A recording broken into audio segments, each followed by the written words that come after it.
I'm Joel si Egco, your moderator. And today we're going to have part 2 of our very interesting discussion on OFW concerns na last week po ay it was fun and very informative. And still with us, still joining us tonight is OWWA Deputy Administrator Idol Arnel Ignacio and of course Miss Ellene and the Ellene. Ellene sana.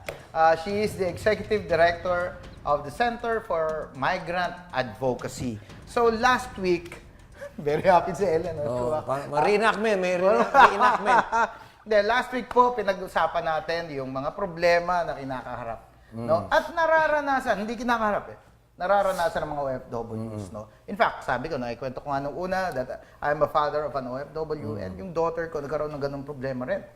So we had to pay the first... Sakit, no? Oo, para lang mailipat siya. So isa yon sa mga problema kinakaharap ng ating mga OFWs. So, DA, pag-usapan naman natin ngayon yung solutions. Ano yung mga inilatag nating solutions sa mga problema na yan? But I'd like to cite, yung naalala ko, nagkaroon tayo ng problema sa Kuwait. Maingay, magulo. Nung pinadala po si Arnel Ignacio, tumahimik. So gusto namin malaman kung ano ginawa mo. Kung ano ginawa mo doon at naging maayos yung Kuwait. Teka, bago ko, magandang kwento ito eh. Ano mo, ang OFW, ano to eh. Maraming solusyon dito makukuha mo sa kwento-kwentuhan eh. Yes, yes. Yung tama yung sinasabi ni Madam Ellene na, oo nga, ang laki ng bahay. Lilinisin mo ng todo. Imagine mo yun, minsan papapanig sa'yo isang kaban ng bigas sa third floor. Oh. Ito siguro po siya, cut kita. Ang kontrata mo, tagalinis ka lang ng bahay. Ang iniisip mong bahay ng Pilipino. Oo, yan, lalaki ng bahay. Palasyo pala yung bahay. Tapos ang amo mo, minsan lumilipat ka pa sa kabila. Aray. Di ba? Ganito kasi, totoong problema yan. Sino ang lalapitan mong solusyon? Ang isa doon, siyempre, yung kontrata, no? Pero ito ang diferensya doon sa ginagawa nating solusyon na yon. Hindi receptive yung Arab sa ganung paraan. Okay. At tingin niya, magkaaway na kayo. No? Kina-question mo siya eh. Oo, so ngayon, lalaban din siya. Alam mo, ang nangyari sa amin sa Kuwait, na hindi ko naman alam, parang tsamba ito eh. Nasabi ko lang, kay sila Resti. Magaling yan eh. Sabi ko siya, patawag nga natin, kausapin naman nga natin yung yung mga FRA, yung mga Foreign Recruitment Agencies. Okay. Kasi, my thinking, yung problema natin ganito, ang hirap kung kami kagad eh. Kasi hindi mo naman alam kung nasaan eh. Ang nakakaalam niyan, yung mga FRA, lalo na yung mga sekretarya nila makukulit. Hello, yung mga baklang sekretarya na makukulit. Ha? Puno-puno ng energy yan. So dapat, we work together. Okay, so wala, suntok sa buwan. Patawag mo nga. Ba, dumating. Akala ko mga 5 lang ang pupunta. Napuno yung Polo OWWA. Ang gaganda ng kotse sa labas. Wow. Mga Ferrari, Maserati. Oo. Ako, grabe. Ako ngayon, ninenervous ang daan. Lalaki niyan eh. Ako mag-i-speech. Ako sa pintuan lang. Dahil wala naman kami talagang lugar doon eh. Dinadaan-daanan ako. Yung ba nadadaanan, nag-i-speech ka, dadaanan ka, tapos makakamustahan doon. So, eto ito mga natutunan ko gusto kong i-share. Usually, well, of course, hindi normal yon. You'll feel offended. But because of my background as an entertainer, we don't get easily offended. So, tinanong ko yung medyo kagaangan ko ng loob na araw. Sabi ko, my brother, how do you say welcome? Tinuro niya, nakalimutan ko na paano yung welcome eh. Lahat ng pumasok na tinakpan ako, wini-welcome ko na wini-welcome. Yun. So, gumaan ngayon yung usapan. At si magaling magsalita sila Resti. So, kumbaga, paiikliin ko yung kwento. Ang sinabi namin sa kanila, tulungan nyo naman kami. Kasi ang hirap eh. Kako, masakit na ng ulo nyo, masakit din ng ulo natin. Sino naman ang gusto sumakit ang ulo? Negosyo nyo, tatamaan. Ha? So, and then, ang pangalawa, ang sabi namin, ang gusto nyo lagi, orientation ng kultura nyo para sa Pilipino. You should also have a PIDOS. Biniro ko ng ganun. Dapat kayo rin, kilalanin nyo yung kultura ng Pilipino. Tapos, pinakain ko ng tinapay na maliliit. Okay. Alam mo, so it was really a very simple meeting. Nagulat ako that it was so appreciated. Nila? Yes. Nagulat ako, yun lang naman ang pinag-usapan namin. Sabi na, this is the very good, this is the best. Okay, that really made us very, very happy. So you first established rapport, contact, friendship, And then you In can tell cooperation. them now what you want to tell So them. what did I discover in the Okay, exercise? that's diplomacy in action. Oo eh. Kasi ang lahat ng lahat ng approach. Diplomacy. Oo. Tapos, umano pa yan extend pa yan ng meron pa daw gustong makipag-usap sa akin. Ano ba yung sisya nila? Hindi naman ako naninigarilyo. Yung hookah, yung sisha. Hindi ako naninigarilyo. So, nung sabi ko sa kanya, I'll smoke, but I will request, you will say yes. Sa isang hitit, mahingin ako and then hiningi ko yung sabi ko, brother, why you don't like to give my countrymen day off? You like your pace, my pace, every day, see each other? No. Okay, so why don't you... Give day off. Alam mo, ang tagal-tagal nilang nakasagot. Siguro nahihiya, hindi malaman paano sabihin. Sabi niya, they get pregnant. So, di ba, again, tayo kagad, we get offended. Hindi nga ako ganun eh. We have to analyze. Ano ba yung sinabi niya sa akin? Alam mo, para na lang, makalma kami. Okay, my brother, some Filipinos, sometimes we are malandi. So, ang sabi ko, this is my proposal. You build center, no men allowed. Worker will come in the morning, you take them home in the evening. Then put business over there. Alam mo, tinupad nila. Sinend pa nga sa akin yung pictures eh. That's already in the pipeline. Now, ano itong ibig ko sabihin? That's good, Ang nadiscovery ko, in any of the countries that I visited and solved problems, ano talaga walang lugar dito ang immediately ng pagtataray at pag-away. Okay. Hindi ka dapat offensive or malakas kasi, dating. ang naging default kasi nating pananaw, salbahe ang kausap ko. Yes. Di ba? Lagi tayong ganun doon yung lagi kang palaban eh. Oo eh. Diba? Hindi mo na That ngayon attitude. nagkaroon ng pagkakataon na discovery, teka muna, talaga ba salbahe sila? Kasi lahat ng naiwan sa ating alaala, yung pangit. Pero hindi naman pwedeng ganun. Yes. But what are the usual problems na na-encounter mo? At na-solve? Easily solved? Kagaya nito, And then I'll turn over to you. Alam mo yung laging sinasabi na problema. For example, hindi kami pinapakain. Okay. Okay. Kaya lang, yung The nagtatanong usual yun. at yung tumatanggap ng sagot na yun, ang iisipin niya kaagad, masama ang ugali ng employer kasi hindi ka pinapakain. Pero hindi mo naman tinudugtungan yung tanong mo. Teka muna, ano ba yung pinakakain dyan? Kasi nga, hindi ko humakain. Yung pala, hindi niya makain. Because the food is different. Alam mo, meron silang pagkain lagi dyan. Adobo. Wala. Sinigang. Wala eh. Kasi pangalawa, hindi sila kumakain ng umaga eh. Oo. Kumakain sila after lunch. Okay. Nangyari ito doon sa isang na-solve na yung problema naman sa Alcobar. Dahil nagtatalo sila, ang sabi ni worker, hindi sila pinapakain. Sabi naman ni Lebanese na project manager, no, pinapakain. I told them Filipinos eat 6 times a day. Yeah. Nagulat siya. So imagine mo, sa haba at dekada natin nagpapadala doon, hindi niya alam na ganun tayo. Grabe. So, what is my point? So they have to learn from us also. Oo eh. Kasi ang lahat ng ginawa natin, nakapapel.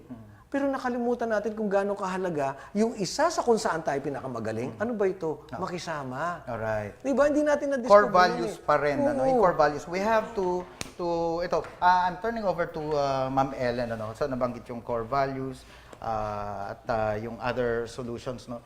Pero what I would like to ask is, yung mga nilatag natin mechanisms, no? You know how the Duterte administration puts premium on OFW concerns. Are you happy with the programs now laid out by the government kung for them? sa programa, di ba, right from day one naman nitong bagong administrasyon na ito, mayroon talagang kaagad na reference sa mga migrants.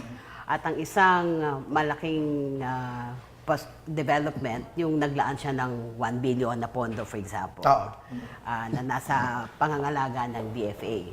Tsaka yun, halimbawa kami, pag nagre-refer ng kaso, mabilis ang pag-respond ng OWWA, ng OWWA, ng POEA. May mga bago sila ngayong sinusubukan na mga policy, particular for the foreign recruitment Na mga agencies. bago? Mga dagdag. Halimbawa, yung i-enforce na nila yung paghingi ng deposit din from the foreign recruitment agency. Nandun naman yun sa 2016 na rules, pero hindi na Alright. i-implement Iba pa po yun. ba yung FRAs doon sa local? Siyempre, PRA yun, magkaiba yun. Philippine Recruitment Agency. So, but usually, So, ang saan palagi nagkakaroon ng kasing, problema? hindi, palagi kasing, ang problema, ang madalas ay on-site. Kasi expectedly, mas marami kang problema on-site kasi yun yung hindi natin nakakaya ng ating powers, di ba? Yung ating batas ay only as good as our jurisdiction. Yes. Pero yung ang laging balik, pag may problema sa employers sa foreign, ay ang PRAs, the Philippine Recruitment Agencies. What happens to the FRAs? Eh kasi nga, yung ating batas, in anticipation Nag-a-apply lang na sa mahirap mag-seek yun. ng redress sa abroad, naglagay yan ng provision ng joint and several liability with the local recruiters. Di syempre, parang pakitingin ng local recruiters, unfair naman yun. Kasi dalawa na ngayon dalawa na yung recruiters eh. Meron kang local at meron kang foreign. Pero ang may obligasyon palagi, si PRA lang. So there lies the disconnect. Pag dinala mo sa on-site, sa reality, hindi ganun. Hindi ganun. Mananagot si PRA. So, meron na ngayon. Kasi yun yung isa din namin gusto na i-address ng gobyerno natin na hindi naman palaging dapat tayo yung nagbe-bail out. Kasi we have to equally take to task the other country. Not necessarily just the employers, pero put the policies in place. Kasi nga, yung alam gobyerno. mo, Pero yun, dagdag ko lang dun sa as I was listening to you, lagyan ako ng wisdom. Yung kasing, kaya ang focus palagi ng discussion ng labor migration ay sa domestic. Yan yung isang pinakang malaking single occupation, job occupation ng ating mga OFWs. Nandun din yung vulnerability nila. Kasi nandun sila sa loob ng bahay. Pero I think, yung isang magandang na-articulate ni DA, yung kasi, trabaho yan. Ang aming ngayong advocacy, domestic work is work. So, kailangan mong may kontrata and all that. Pero I think yung kaibahan niya from the other occupations, meron niyang personal na connection. Kailangan mawin mo yung trust ng isa't isa kasi very intimate yung trabaho na magagawa. Alam mo, na-mention mo yung salitang vulnerability. You know, let's take a short break. When we return, let's continue our discussion on the various issues concerning OFWs. Vulnerability. Babalikan po natin yan. Don't go away.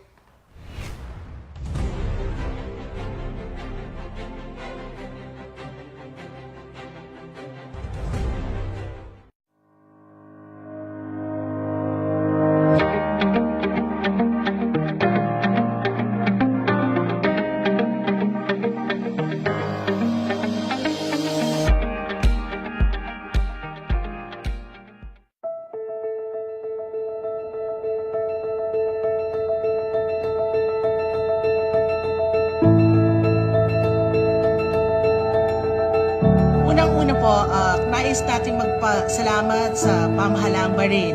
Dahil kung hindi po sa kanila, hindi po kayo mariregularize.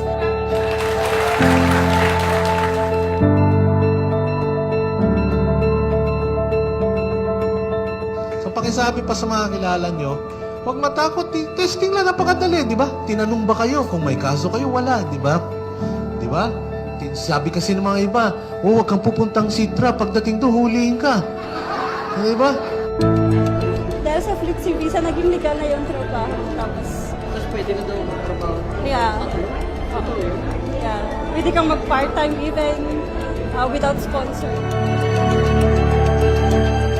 Ito po ay nakakatulong dahil sa aming pagtrabaho sa labas na kami ay hindi masita. OFW natin dito, pabor yun. Tsaka pabor sa kanila kasi pwede silang magtrabaho sa, hindi lang sa isang kumpanya, pwede pa sa ibang company which is legal po. May papel sila, may visa sila. The government of the Philippines is doing a great job in supporting you doing this. The embassy is doing and the government in Manila is doing. Now we need everyone in Bahrain to understand your experience, to understand that you walked through that door without a visa, irregular, and you're leaving with a visa, with health care,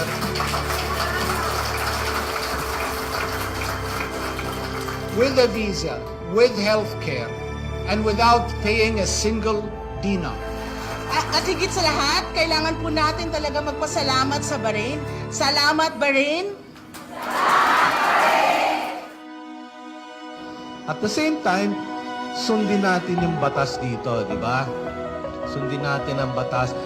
Ang Bahrain, tinanggap tayo dito, di ba? Hindi naman, alam mabait nila, di ba? Hindi naman sila, kumbaga, nag-iikot at naguhuli at iniisa-isa, tinatanong kami, papel ka man, di ba? In fact, kuminsan talagang alam nilang nandito kasi, alam din nilang kailangan nila tayo. No? Talaga pong tinutulak po namin to. Dahil po, lahat po tayo panalo po dito. Tandaan niyo po, may 3 panalo po tayo dito. Para sa inyo, para sa bayan natin, at sa bayang pinupuntahan natin. Nagmula po kami ng Maynila, kasama ko po yung mga kasama namin sa DFA upang dalhin sa inyo ang pagmamahal ni Tatay Digong. Ito po ang tagumpay ng pagbabago. Nung nakaraan pong kampanya, sinabi namin na we will take care of you. And we have not forgotten you, and we're here to bring you the love of the President of the Republic of the Philippines. Siguro ako nag-uumapaw yung kasayahan ko kasi wala na kaming ibang hinihiling kung hindi yung kapakanan nyo. A comfortable life for all. Nangunguna tayo, alam nila, gusto nila mga Pilipino kasi we're very skilled, magaling tayo mag-Ingles, marunong tayo makisama, masisipag tayo, di ba? Kailangan talaga ng extra income para mabuhay yung pamilya namin sa Pinas. May padala kami ng ano. Naglaan po tayo ng malaking halaga para bilhin po yung visas at magbayad po ng first 2 months nyo. Ang hinihiling lang po namin, sana yung pagdating ng pangatlo at susunod na mga buwan, pag-ipunan po natin yun at gawin natin ng paraan na makapagbayad po kayo. Kasi ayaw na natin bumalik sa dati, di ba? Sabihin po sa lahat ng mga Pilipino dito sa Bahrain na irregular, na walang dokumento, na nandito po yung pamahalaan ng Pilipinas at gagawin namin lahat na aming makakaya para po wala na pong undocumented dito sa Bahrain.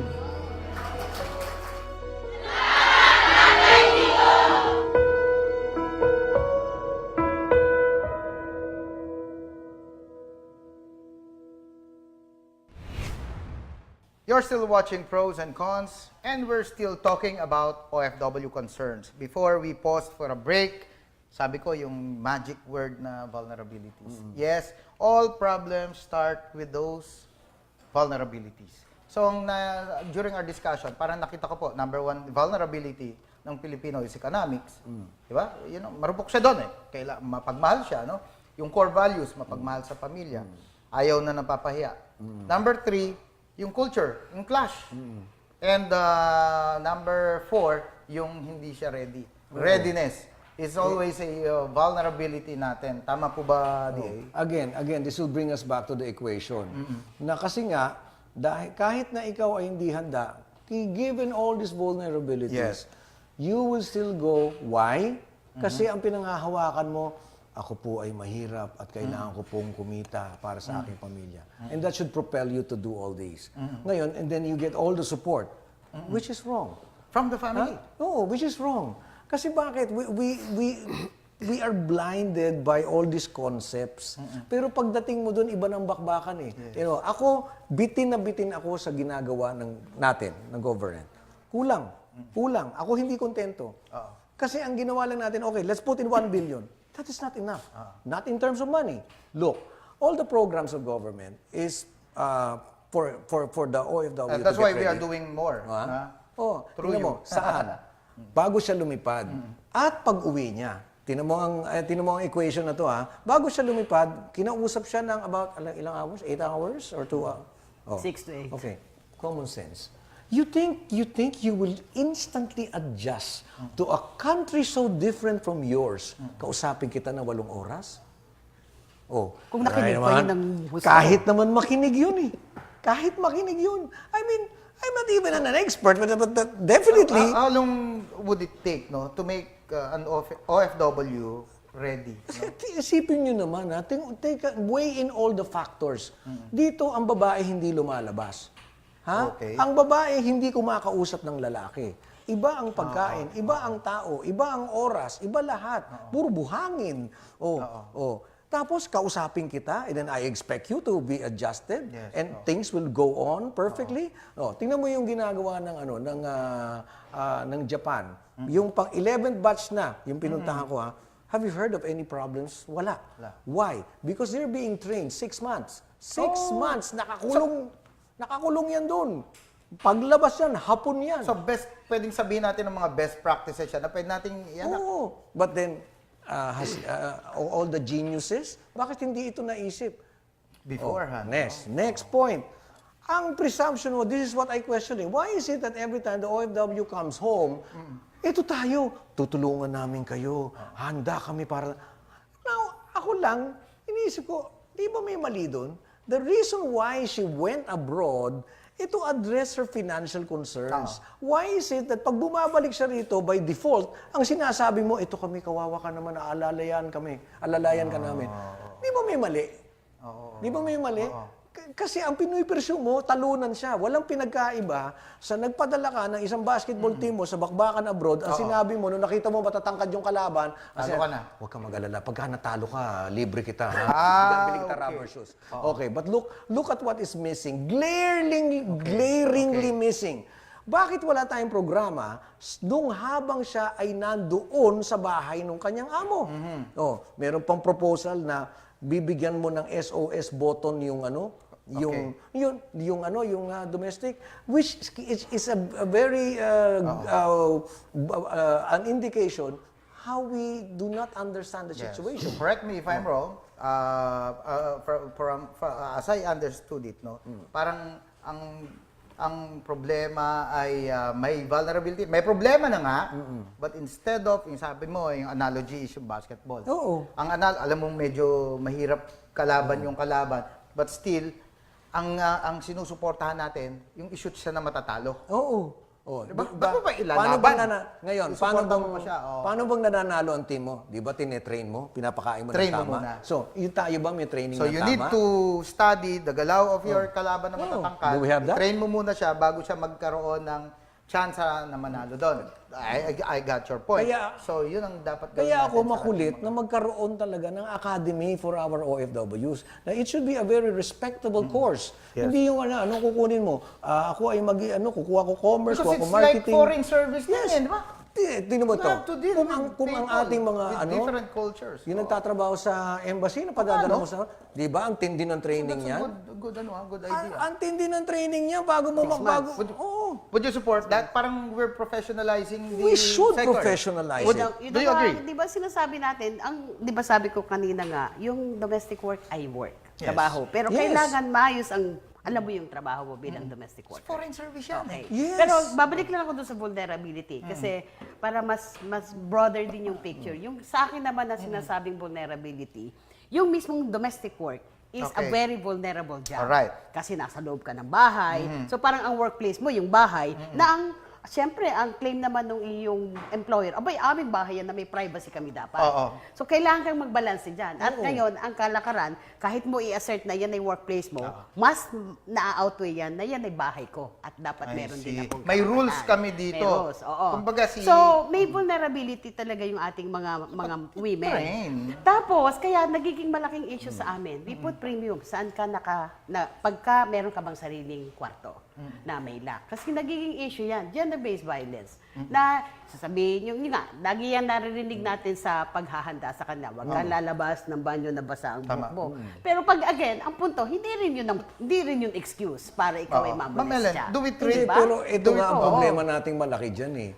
Oo nga, hindi nga excuse yun. Pero pag ginawa mo doon yun sa kanila, yun ang ibig sabihin. Ay, oo nga, pero ibig May clash sabihin, pero hindi lang yun. Ang isa ring mabigat, dahil majority ng ating deployment ay nasa Middle East. More than, almost 60%. Yun ang source ng problema. Ay, ang problema mo, pag babae, domestic worker ka, pag ikaw ay naabuso ng iyong employer or nung pamilya, nung family members ng employer mo, dahil dun sa kanilang kafala system, medyo tagilid ang laban mo. Kung halimbawa na-molestya ka, tapos ikaw ay nabuntis, dapat pwede kang mag-akusa na ako ay ni-rape. Pero dahil buntis ka, kailangan bawal kang mabuntis. Yun ang kasi mabigat doon. bawal hindi yun acceptable. Pwede kang makulong. How do we treat, So, mahalaga lang yun na i-address na merong ganong sistema. How do we look at OFWs? At saka, sir, yun, dagdag lang, Sige, please, Usec, na hindi naman pantay ang power relations. Employer ay employer talaga. At ang domestic ay domestic. So, hindi, tapos na doon ka pa sa bansa nila. So, merong kaagad na ganyan ka. Kaya nakadagdag yun sa ito na nga. vulnerability. Yun yung sinasabi Exactly. ni DA kanina. Isa sa problema yan eh. Hindi siya ready eh. Hindi talaga siya Ang ready. tanong ko, sir, how do we look at OFWs as a sector? Is it service, foreign service? Di ba ganun yan ang Well, it tingin has yan the eh. nature. It has The nature of a foreign service. Kasi Oo. if you're going abroad to do service there, you have to be prepared. Tama ka eh. Hindi diba, pwedeng... kung embassy nga natin, nakakatakot-takot ang preparasyon. Galing ako doon, pabanjing-banjing lang ako na kasambahay sa Pilipinas dito. Ito ang training ko, mabait yung amo ko. So gusto ko usually, pumunta kamag-anak ron. mo yung amo mo dito. Exactly. First, the many reasons na sinabi ni DA, yung mahalagang na nakakatulong sa pag-empower at protection sa kanya, yung kahandaan niya. Oo. Hindi lang sa trabaho. Pero kasi, hindi naman yung at the end of the day, uuwi ka sa bahay mo. Pag nandun ka, 2 years kang hindi uuwi Oo, siguro. See? So, are you ready See? for that? See, it brings us back to my point. Imagine mo, Kasama mo think, yun. you think your whole side... I-embrace mo yun. Diba? Kailangan mo Tama, siyang... tama. You have to come to terms with that. Ayun So, nga, kung Ellene, hindi ka see? ready, So ito nga yung vision ko. For somebody to Yes. be ready for something Let's talk like about that. vision. Ha? Let's dedicate the last minutes of our discussion sa This vision. is my vision. Kasi lagi tayo merong tinatanong, ano gusto mong maging? Now, ang pagiging OFW parang nagiging option at saka para siyang last resort sa nasagot sa kahirapan. Ako ayokong tingnan siyang ganun. Alright. It should be looked at as a decent job. If you are a domestic worker, it's a job. It's a job. Hindi ito kaawa-awa. It's a profession. It's a profession. Now, how do we elevate it to that point, to that level? Gawin mo siyang kurso. Meron tayong university na ang sinasabi, tapos ako bilang agree ako domestic, tawagin natin, domestic engineer. Di ba? Domestic engineer ako. So when I face the migration officer, the immigration officer, may papel ako. Ganun. Taas noo ka. And I will be so proud to bring them to airport and pumunta kayo dyan and galingan mo. Umuwi ka rito ng panalo. Hindi yung ang play card natin lagi, andito kami, sige, meron kang 5,000 from the embassy.